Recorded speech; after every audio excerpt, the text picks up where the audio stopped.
Vrindavan.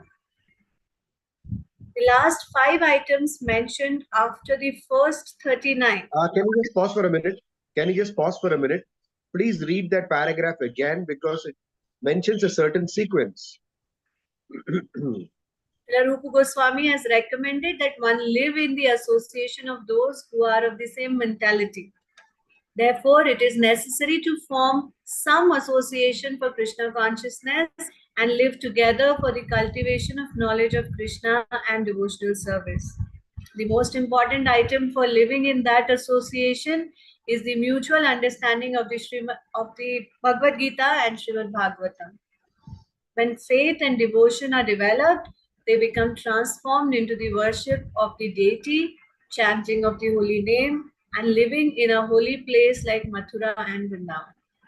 So we see that of all the 5 items, of the 5 topmost items, sorry. So we find that of the 5 topmost items, what is item number 1? Item number 1 is the association of devotees. Item number 2 is to discuss Bhagavatam in the association of devotees. And item number 3 is chanting and worshipping the deity, and which leads to living in a holy place like Mathura and Vrindavan. So that's how the sequence goes. First is association of devotees, and then in the association of devotees, one hears Srimad Bhagavatam, and when one hears Srimad Bhagavatam, the association of devotees, one chants the holy names and worships the deity, and by doing so, one resides in a holy place like Mathura and Vrindavan. One is able to decide, one becomes eligible to reside in a holy place like Mathura and Vrindavan. Okay, please go ahead, Mathura. Last 5 items mentioned after the first 39 are very important and essential. If one can simply discharge these 5 items, he can be elevated to the highest perfectional stage, even if he does not execute them perfectly.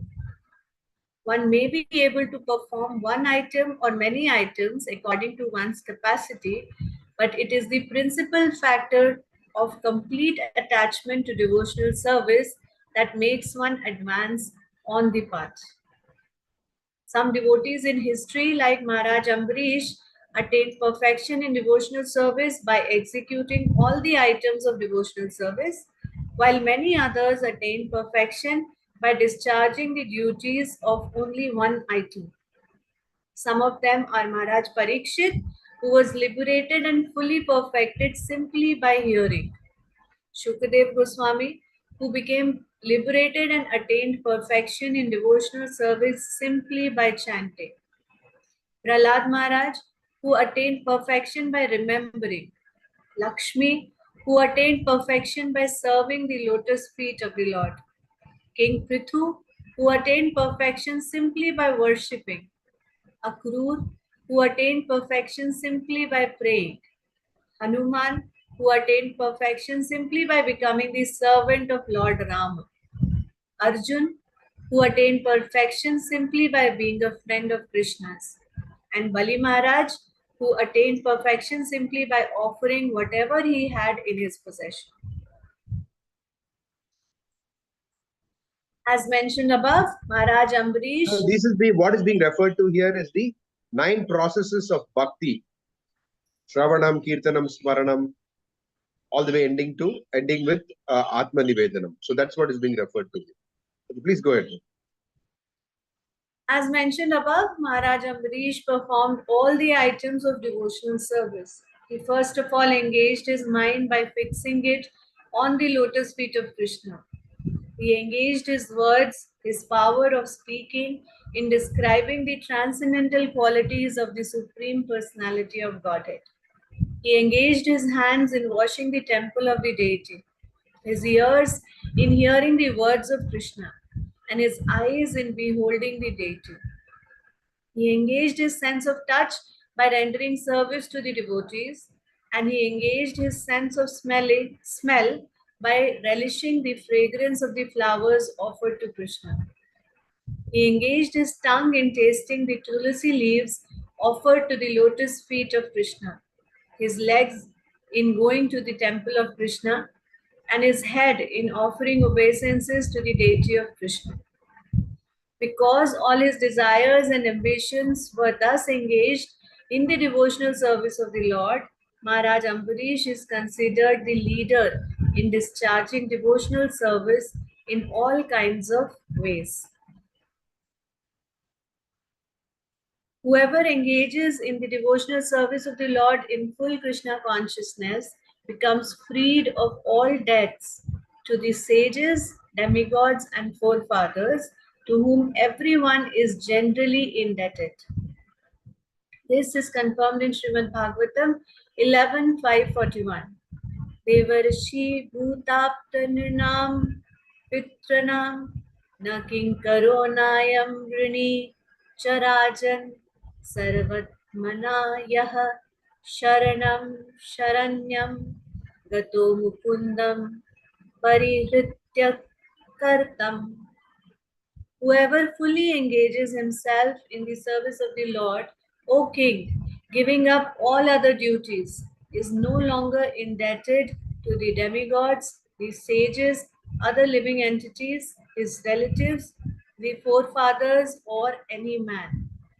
Every man, just after his birth, is at once indebted to all the above mentioned personalities, and one is expected to discharge many kinds of ritualistic functions because of this indebtedness. But a person who is fully surrendered unto Krishna has no obligation. He becomes free from all debts. It should be carefully noted, however, that when a person gives up all other duties and simply takes to the transcendental service of Krishna, he has no material desire and is not apt to perform sinful activities. If, however, he performs sinful activities, not willfully but by chance, Krishna gives him all protection. It is not necessary for him to purify himself by any other method, and this is confirmed in Srimad Bhagavatam 11.542. A devotee who is fully engaged in the transcendental loving service of the Lord is protected by the Supreme Person. But in case such a devotee unintentionally commits some sinful activity or is obliged to act sinfully under certain circumstances, God, situated within his heart, gives him all protection. The process of speculative knowledge and renunciation are not chief items for elevation in devotional service. One does not have to take to the principles of non-violence and sense control, although there are rules and regulations for acquiring these qualities in the other processes. Without even practicing these processes, a devotee develops all good qualities simply by discharging devotional service to the Lord. In the 11th canto of Srimad Bhagavatam, 11:20:31, the Lord Himself says that there is no necessity of cultivating speculative knowledge and renunciation if one is actually engaged in the devotional service of the Lord. Of the sheer misunderstanding, out of sheer misunderstanding, some transcendentalists think that knowledge and renunciation are necessary for rising to the platform of devotional service. This is not so. The cultivation of knowledge and the renunciation of fruitive activities may be necessary for understanding one's spiritual existence in relation to the material conception of life, but they are not part and parcel of devotional service. The results of knowledge and fruitive activities are liberation and material sense gratification, respectively. Therefore, there cannot be Therefore, they cannot be part and parcel of devotional service. Rather, they have no intrinsic value in the discharge of devotional service. One who is freed from bondage to the result of knowledge and fruitive activities can be situated in devotional service. Since a devotee of Lord Krishna is by nature non-violent And since his mind and senses are controlled, he does not have to make a special effort to acquire the good qualities which result from cultivating knowledge and performing fruitive activities. When Uddhava was questioning Krishna about the rules and regulations according to Vedic injunctions, he asked, why is it that the Vedic hymns encourage one in material enjoyment, while at the same time the Vedic instructions also free one from all illusion and encourage one towards liberation? The Vedic rules are said to be ordained by the Supreme Personality of Godhead, but apparently there are contradictions, and Uddhava was anxious to know how one could resolve these contradictions. In reply, Lord Krishna cited the verse mentioned above, Srimad Bhagavatam 11:20-31, informing him of the super excellence of devotional service.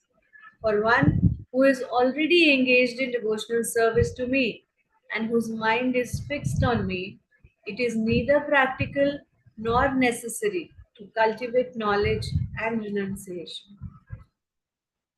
Thus, the Lord's conclusion is that devotional service is independent of any other process.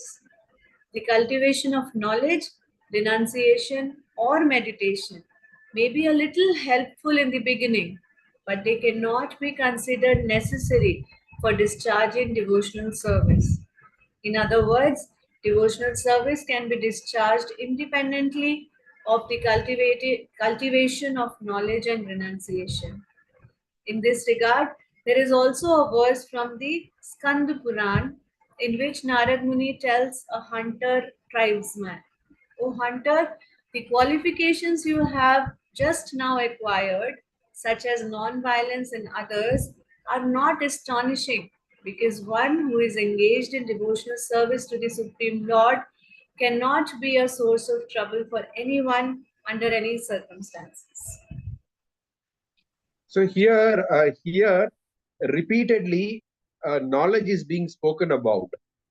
It is not necessary, but this is not knowledge that we are referring to when we read the Bhagavatam and Bhagavad Gita and other Bhakti Shastras. That is one of the top 5 elements of devotional service, as we say, as we read earlier. So when knowledge is being spoken about here, for the lack of a better word, in English, words are very limited. So the word jnana is translated as knowledge here, that's all. So the knowledge that is being spoken of here is knowledge by one's endeavor, to distinguish matter from spirit, constant analytical discrimination. This is matter, this is spirit, this is matter, this is spirit, and like that. So that cultivation of that process of separating matter from spirit. So that is what is being referred to here. That is called jnana. That is not necessary for bhakti at all. But studying Bhagavatam and Bhagavad Gita is one of the top 5 elements of devotional service, as Rupa Goswami mentions it. So because of the lack of a better word, knowledge is being used. Because in English, the words are very limited, unlike Sanskrit. Okay, so any thoughts, questions, reflections? Hare Krishna, Prabhuji. Dhanapna. Hare Krishna. Yes, Prabhuji. Prabhuji, just, I would really appreciate if you can elaborate a little more on this, this aspect that's just been discussed. Also that, the process of speculative knowledge and renunciation is exactly what you're trying to emphasize on, is that it is the knowledge by one's own endeavor to understand what it is, to differentiate between body and soul and all. Otherwise, it's said that bhakti has, like 2 senses, knowledge and renunciation. So, is there any connection between what we are reading right now and what this, term says that bhakti has 2 senses, which is knowledge? And that means that once you are in devotion, the knowledge is revealed by the Lord Himself. Also, this is what we have read. You can just bring up some See, light. when it comes to uh, knowledge, uh, yes, we are taught that we are not different from the body. Okay, but we are not taught in Krishna consciousness to keep on analyzing how we are different from the body. We are told to engage in the fivefold practices of bhakti. That's all. So when we engage in the fivefold process of bhakti, by reading Bhagavad Gita, Bhagavatam, in the association of devotees and performing devotional service, Krishna seated in the heart opens the curtain. Let me put it like that. So the truth gets revealed like that. This is the meaning of saying that we don't cultivate it. We are not trying to see how to open this curtain, how to, I mean, what is beyond that curtain, how is it, I mean, this, it's like this, it's like that. We're not doing all those things. We are performing the fivefold practices of bhakti, and Krishna just opens the curtain. So then we perceive reality as it is. That's what happens. And when we perceive reality as it is, then our,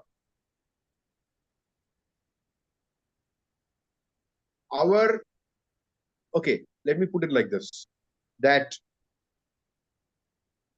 when we say perceive reality, which means that we are experiencing reality. That's what it means actually. So what is meaning of experiencing reality? So there are in this world four kinds of pleasures. So or let me put it as five kinds of pleasures actually. Not three, not four kinds of pleasures, five kinds of pleasures. Sensual pleasure, mental pleasure, intellectual pleasure, spiritual pleasure. In spiritual pleasure, you can have two categories: pleasure that is derived from liberation, and the other pleasure is pleasure that is derived from Bhagavad Bhakti. So there are five kinds of pleasures that can be experienced in this, five kinds of pleasures that a soul can experience. So of the five kinds of pleasure, Bhagavad Bhakti is so great that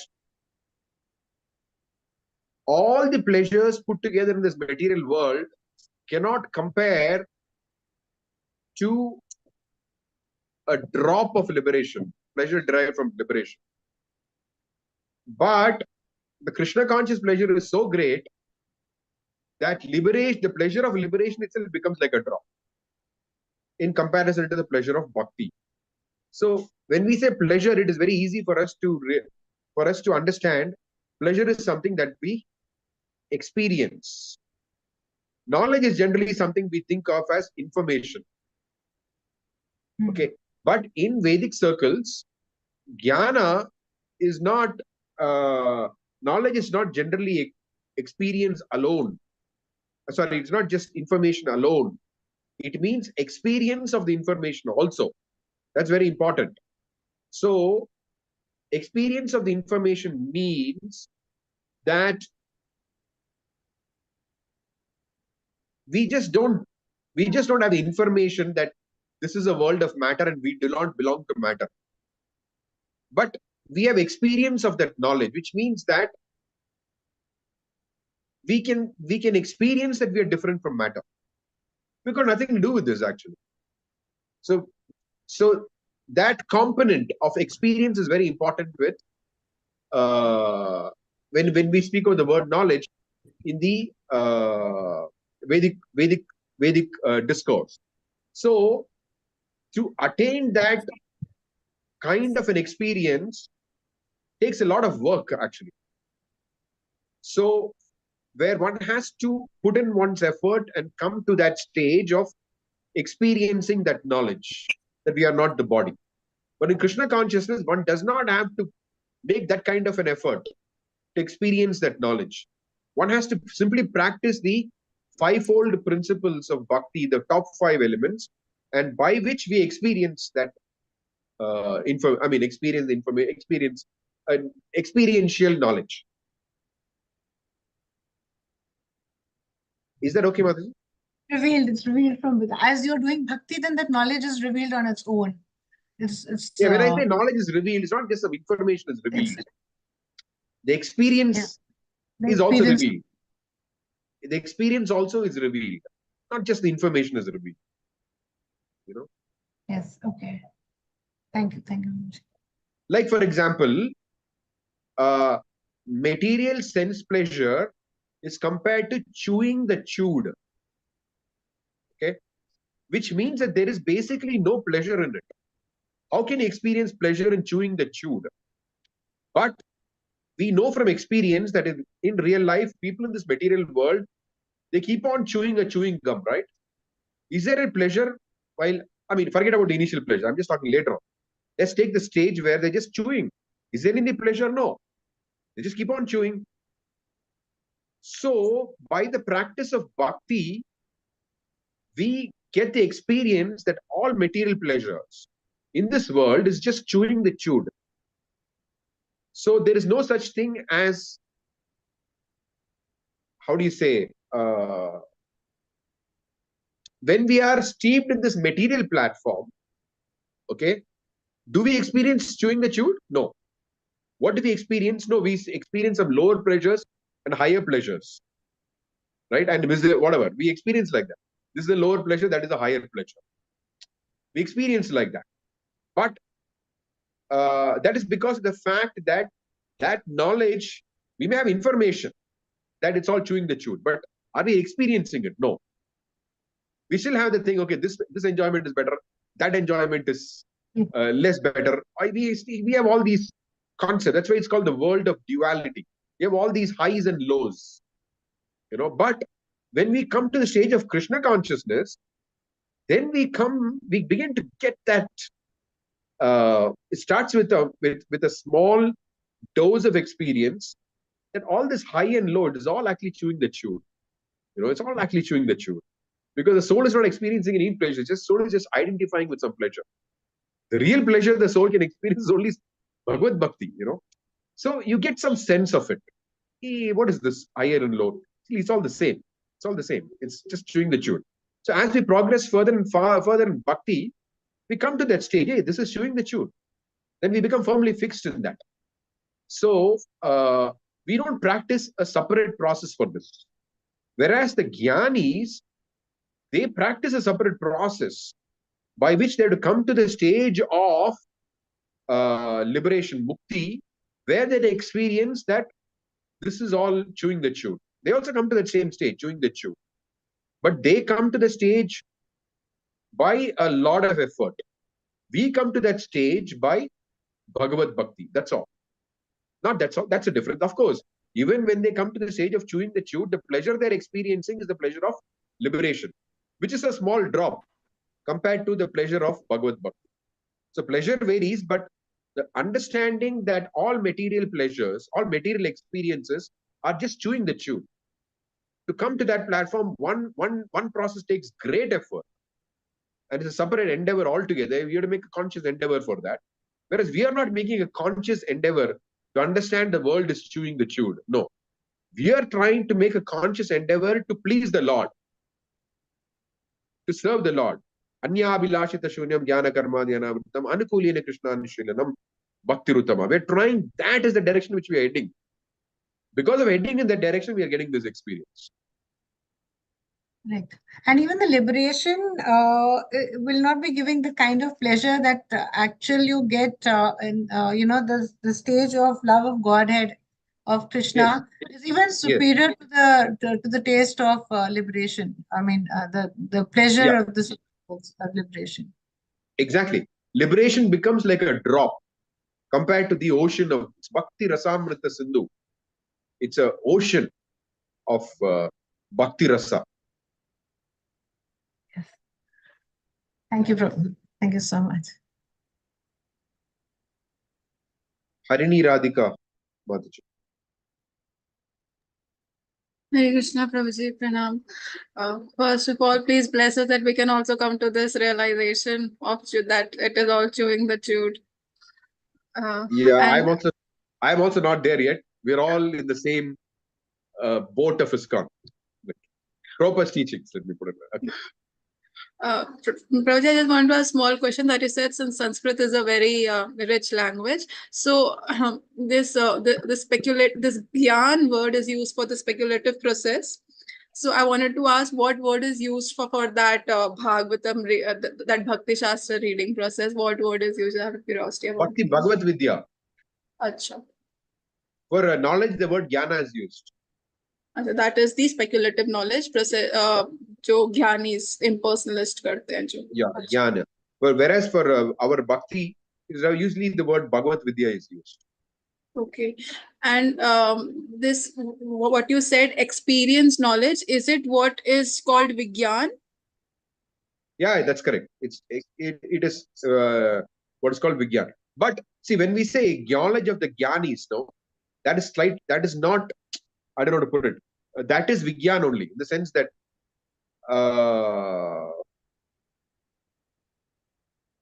the word Jnana in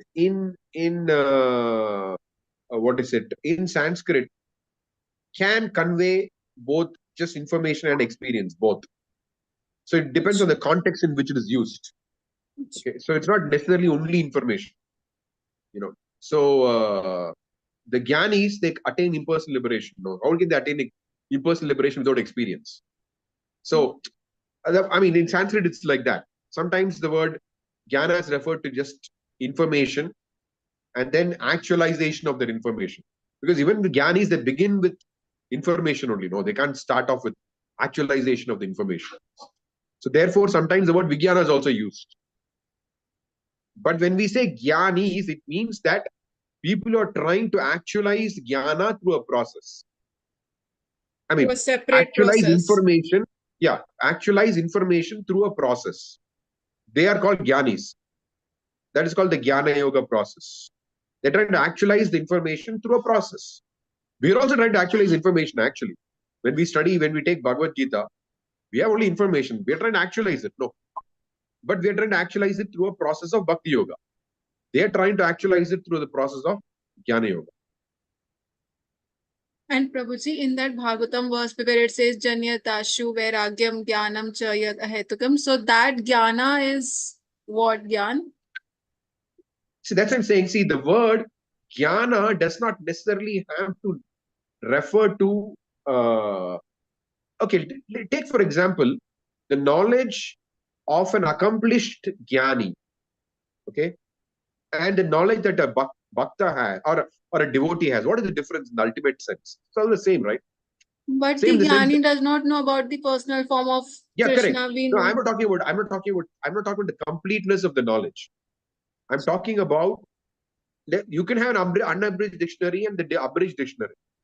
But what is the difference in terms of the knowledge that they have and we have? The same. It may be, we may have more information, like unabridged dictionary. But there is no difference in terms of the knowledge that we have and knowledge that Jnani may have after attaining liberation.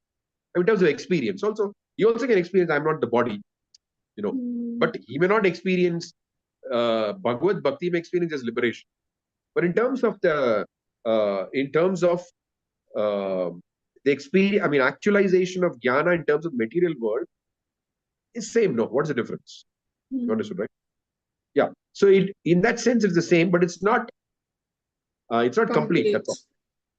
Even though they are practicing a process specifically for jnana, then also their jnana is not complete, and we are not practicing jnana. Then also our process is so nice; it is complete.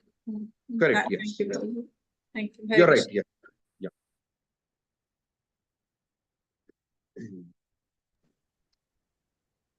Hare Krishna. In fact, I mean, that's why that expression is used, Bhakti Rasamrita Sindhu, because their knowledge is just like a drop, but Bhakti Rasa is an ocean. Yes, Jyoti Madhaj. Hare Krishna, Prabhuji. Dandu Pranam. Hare Krishna. Yeah.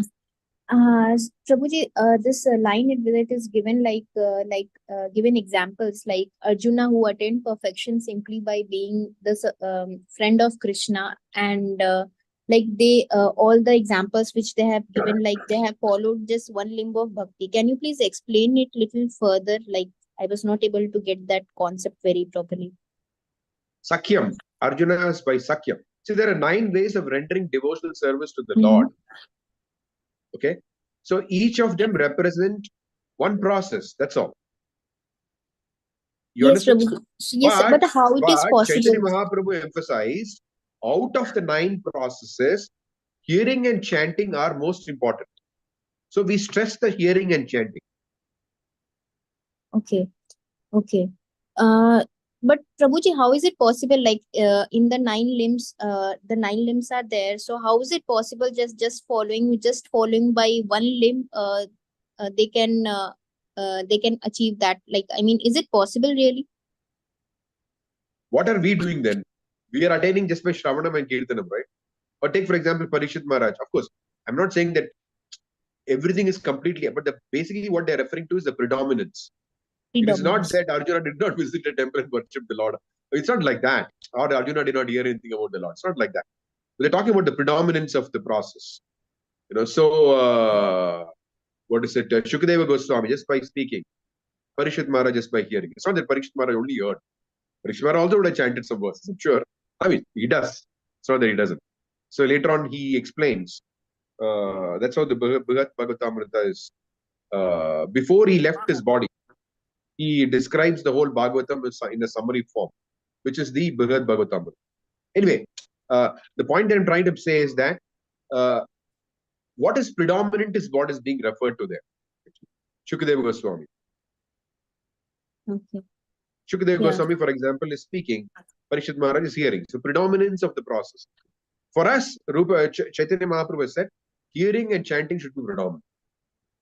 Okay. Okay. Thank you, Prabhuji. Prabhuji, I had one more question. Like in this, it is given like in case if a devotee who is fully engaged in the transcendental loving service of the Lord, if he in case unintentionally commits some sinful activity or is obliged to act sinfully under certain circumstances, can you please elaborate this point? Like This is the most controversial topic in ISKCON. So let me just try to. I mean, I don't know how long I'm going to explain this, but this is a very controversial topic which needs to be understood very, very carefully. In the sense that there are different categories of people falling down. Okay, it could mean it could refer to somebody who's new in Krishna consciousness. It could be somebody who's been a little while in Krishna consciousness. It could also refer to somebody who has been for a long while in Krishna consciousness. Okay, so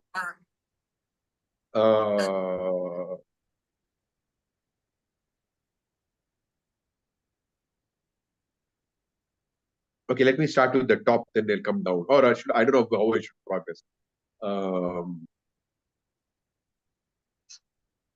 Okay, let me start with let's lower going up. Okay, so in the Bhagavad Gita, if you look at, can someone display 331 purport?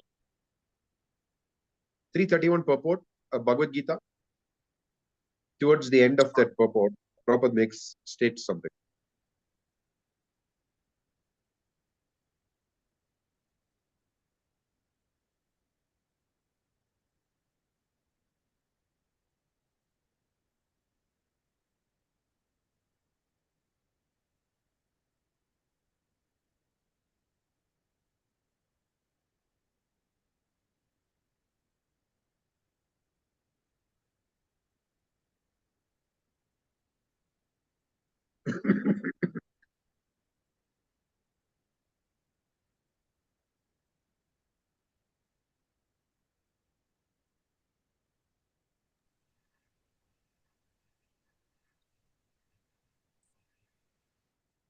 purport.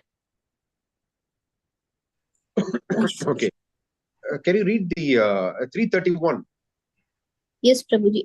Should I read the purport It's the or last sentence. last sentence? Okay. It's a very long sentence actually. Yes, Prabhuji. In the Uh, beginning in of in the beginning.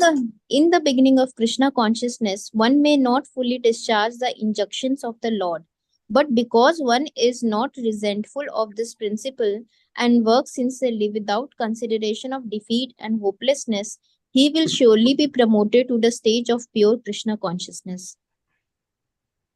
Okay. So what is Prabhupada speaking about here?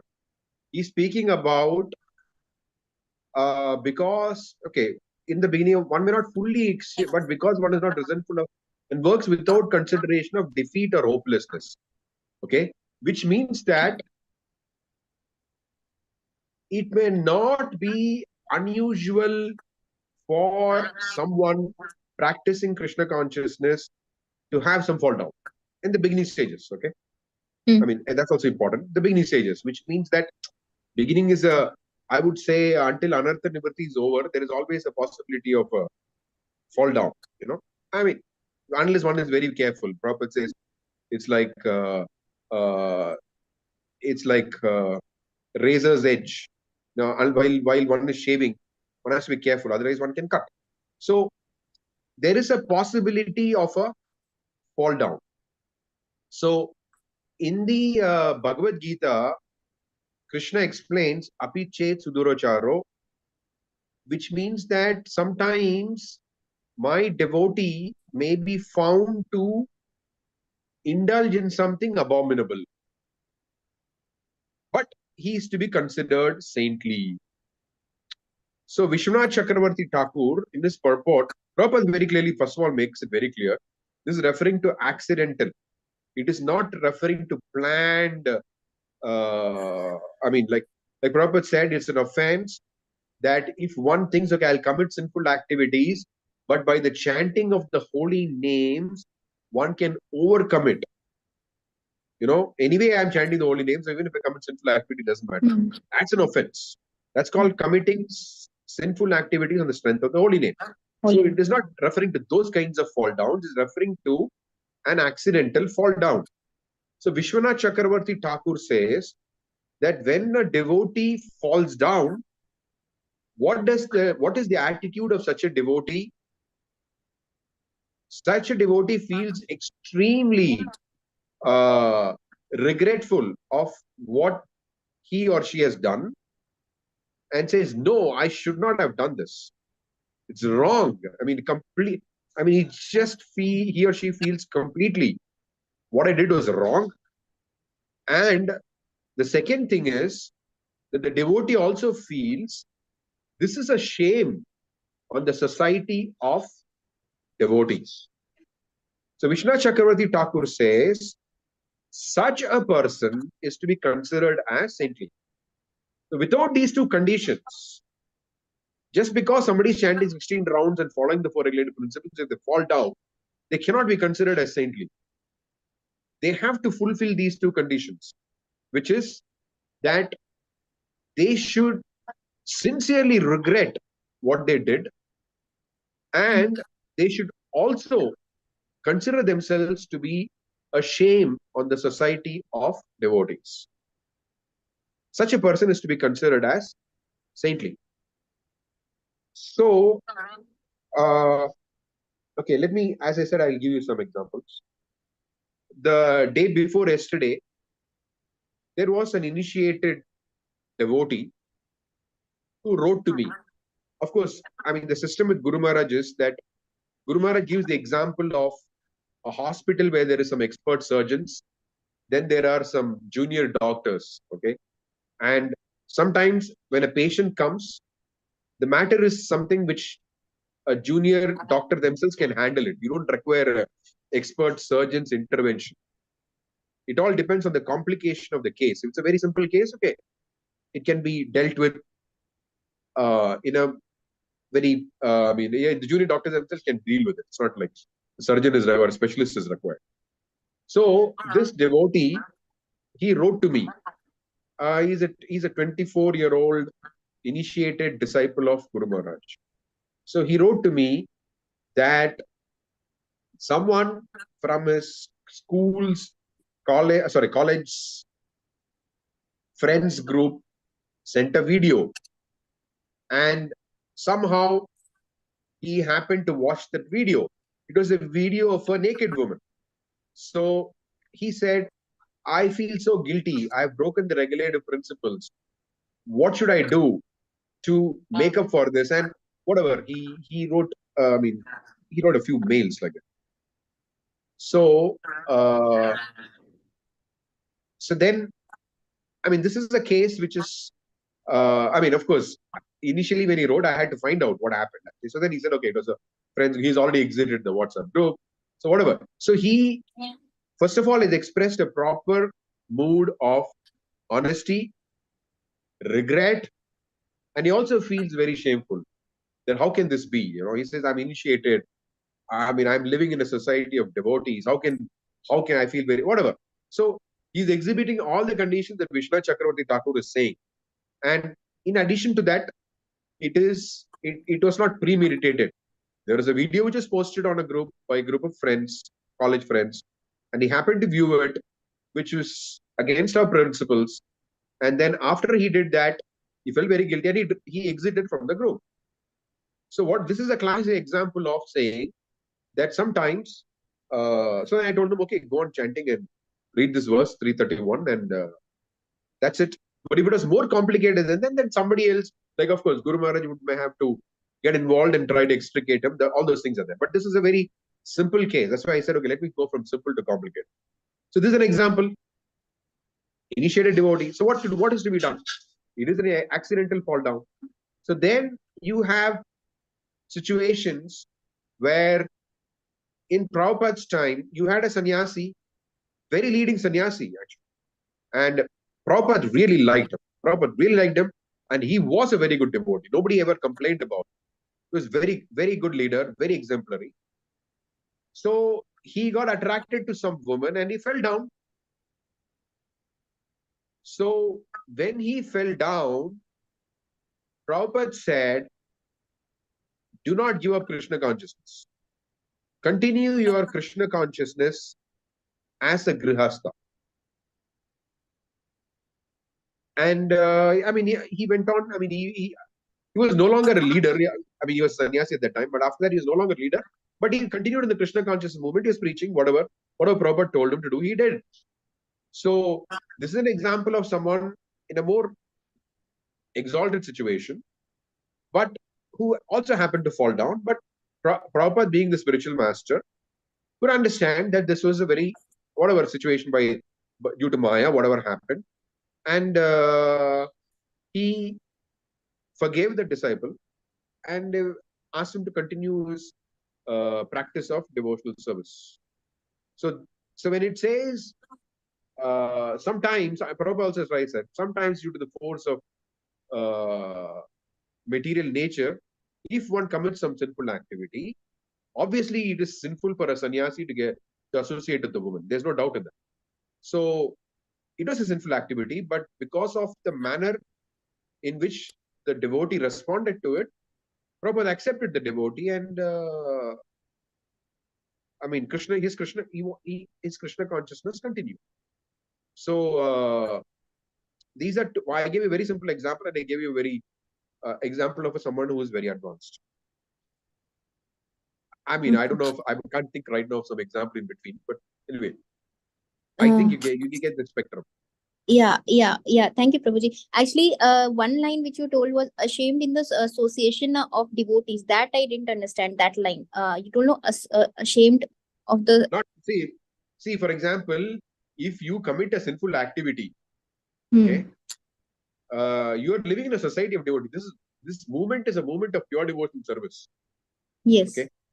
And if you commit a sinful activity while practicing pure devotional service in the society of devotees, naturally you should think that I am ashamed of the society of devotees, right? Yes. That is what is being referred to. Now, that does not mean that you find every devotee in ISKCON exhibiting that shame and you may think, okay, life is going on, why should I bother? No. That is not the consideration. Consideration is not that, okay, anyway, so many devotees are there in a movement. How many of them actually think like this? They're going on in life. Sometimes they do this, sometimes do that. Let them do whatever they want to do. What we are supposed to be thinking is, Prabhupada established a movement of pure devotional service. Yes. That is what he expected. So if I don't follow that, I should feel shameful, no? That, okay, I'm a shame on the society of devotees. Come on. This is not what Prabhupada expects from me.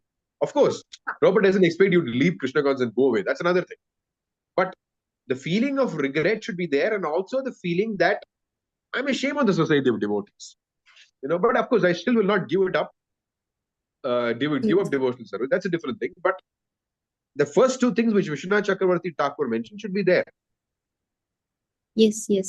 Understood, Prabhuji. Understood. Thank you. Prabhuji, I had one last question. Can I ask? Sure. In that last line in this, in the 11th canto of Srimad Bhagavatam, the Lord himself says that there is no necessity to cultivate speculative knowledge. So in this speculative knowledge, that word actually refers to that impersonal Brahman or something else? Yeah. See, what happens is, what do we do actually in the process of bhakti? We chant the holy names, right? Yes. We chant the holy names, we read the Bhagavad Gita, Bhagavatam, we accept it. But in the process of jnana, what the word speculation means is, one has to keep reading and discussing. And then come to one's conclusion, it's not like this, it's like this, it's not like that, it's like this, it's like, that's why Lord Chaitanya Mahaprabhu, when Prakashananda Saraswati met him, he said, why are you chanting and dancing?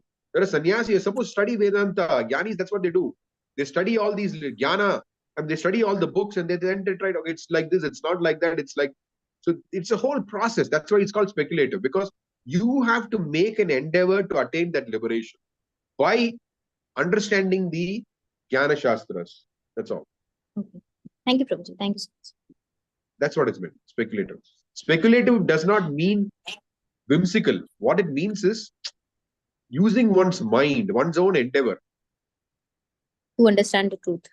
Yeah.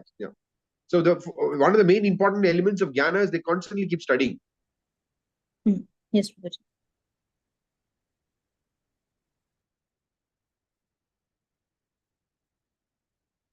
Krishna Prabhuji, if there's nobody else, can I ask another question? Yeah, please go ahead.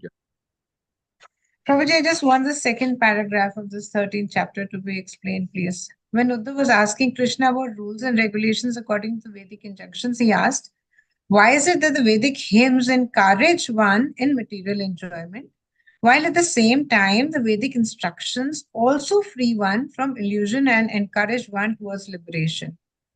Could you please elaborate and explain this point, please? Yeah. So, why have we come to this material world? To have a life independent of Krishna. So, which means that it is a selfish thing. So, when you want to enjoy independent of Krishna, there are two ways you can do it. One is you try to enjoy independent of Krishna by following the laws given by Krishna, or you do your own thing. So when you do your own thing, it's called sinful activity. But when you try to, yeah, pardon? Sakaram and Vikaram. Sakarma and Vikarma, correct. Sakarma and Vikarma. So Vikarma are committed by the demons, Sakarma committed by the Sakarma is done by the demigods, and even the Karma Kandi, whatever.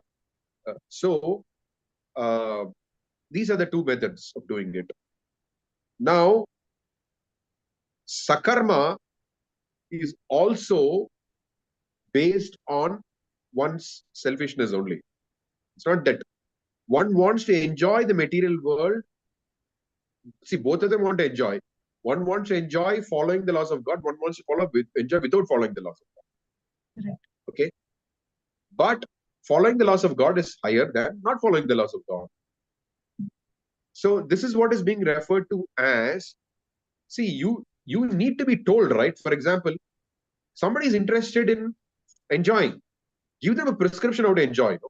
I mean, ultimately, it may be chewing the shoe. That's it.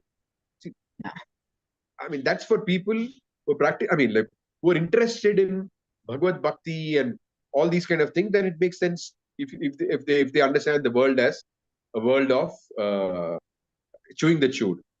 But there are people in this world who don't want to hear all these kind of things. Don't tell me all these kind of things. I want to enjoy.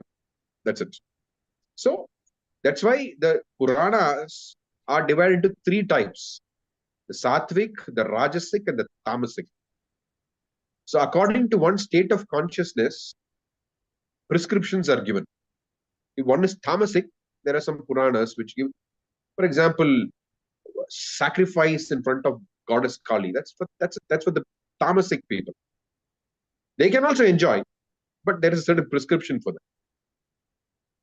Punishments are also a bit strong in that. but it is better. I mean, it is definitely because they're accepting the superiority of God. Because then when they kill something, they'll also get a chance. The animal will get a chance to kill the person the next time. But overall, the scheme is of pushing a person towards the to a higher goal of life. So from Tamasic, they come to Rajasic, to Sattvic, like that. And then they become liberated. So it is necessary, if someone wants to enjoy independent of Krishna, to give them prescriptions of how to enjoy. That is what the Vedas do. They give prescription how to enjoy. So among the Shastras, there are gradations.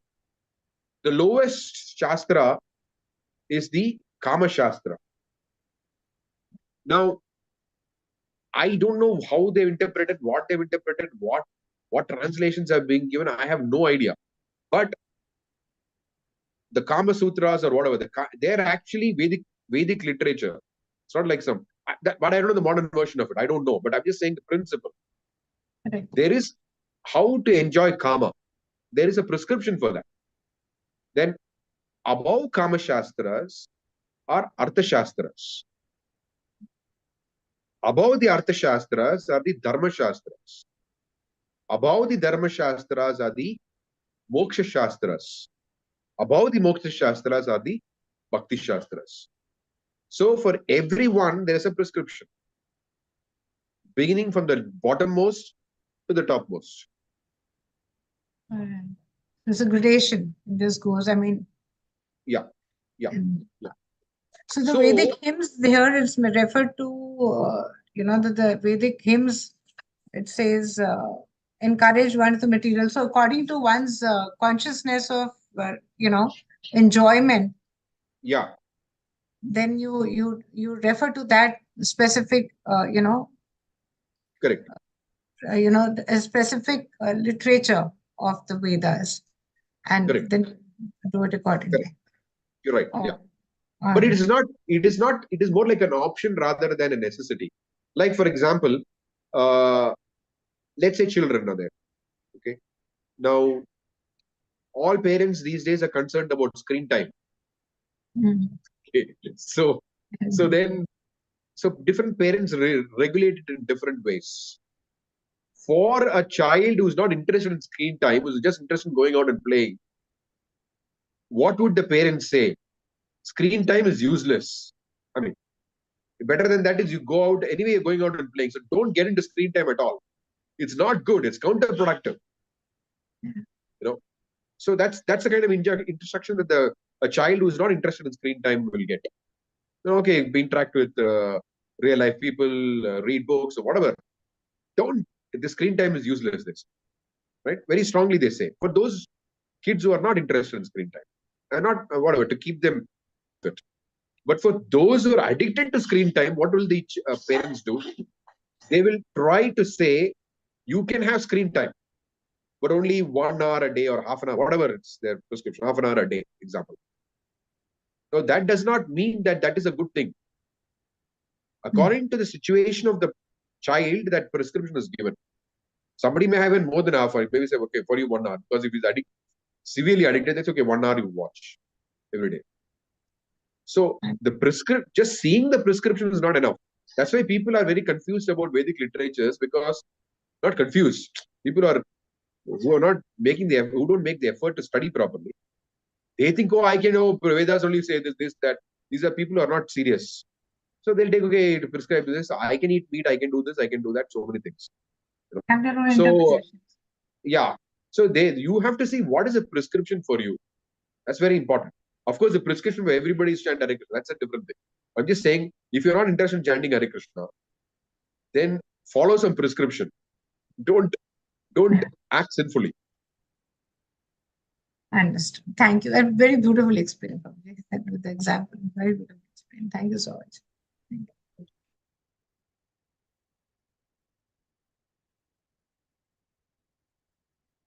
We've actually finished the chapter, so I don't think we should start a new chapter. We are already almost 10 minutes beyond our According to the time. book, we've already started a new chapter, Prabhuji. Pardon, the book we started, according to the book, we've already started. There's a 13th chapter which we've read through. 2 pages of 13, 1.5 page of 13th chapter we've read. And according to the we book. finished it, right? We finished, no? No, so we finished the previous chapter, no, which was the devotees. So the 13th chapter is devotional service and attachment. And this, what I read just now, the question I asked was from the 13th chapter. Oh, okay. In the book, from the book. I think it's... But today also we read that, no? We read that today also. No, Prabhuji, this, according to the book, we've already stepped into the 13th chapter. So the 13th chapter... You mean to say there is a difference between the online version and the book? Correct. Oh, okay. Yes. So we've already started 1.5 page of the 13th chapter in the book we've already done.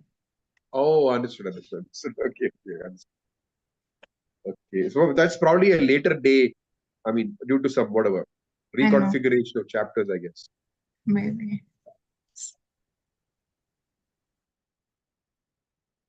Oh, Rukmini Hariseni Mataji is back after a long break. Hey Gishavji, please send my humble obeisance. You're in Vrindavan or in Delhi? Delhi, Prabhuji. Delhi. Good to see you.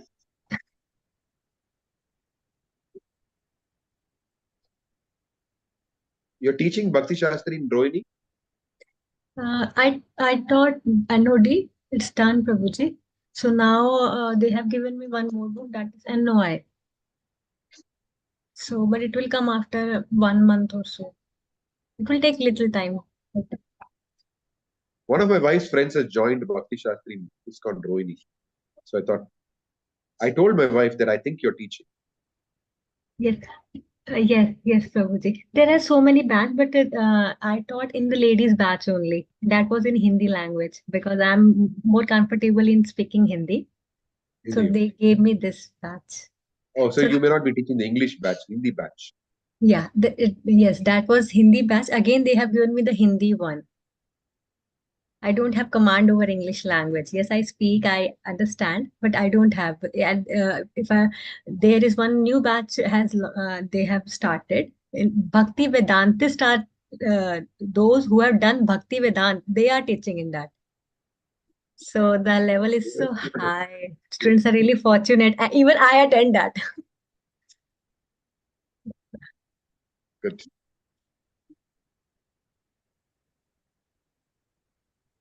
What else? Anybody else has any questions? Yes, Prabhuji, I have one.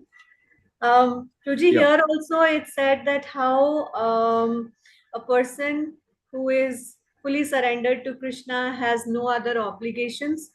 And we've also heard how, a devotee liberates, few generations are liberated when one attains pure love of Godhead. Ruji, how does that happen? How to understand this? I mean, for sure this happens, the connection between the two, but why does it happen and how to understand it? Means there's so many generations being liberated, or what? What is the question? Yes, the liberation also, that so many generations get liberated, and here it said that there is no obligation to anyone once a person is surrendered to Krishna. So both. I want to understand. Okay.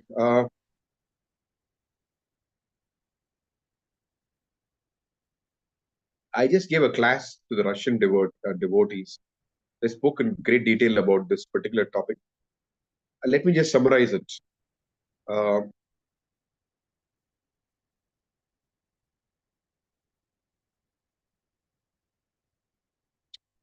You don't have obligations to duties.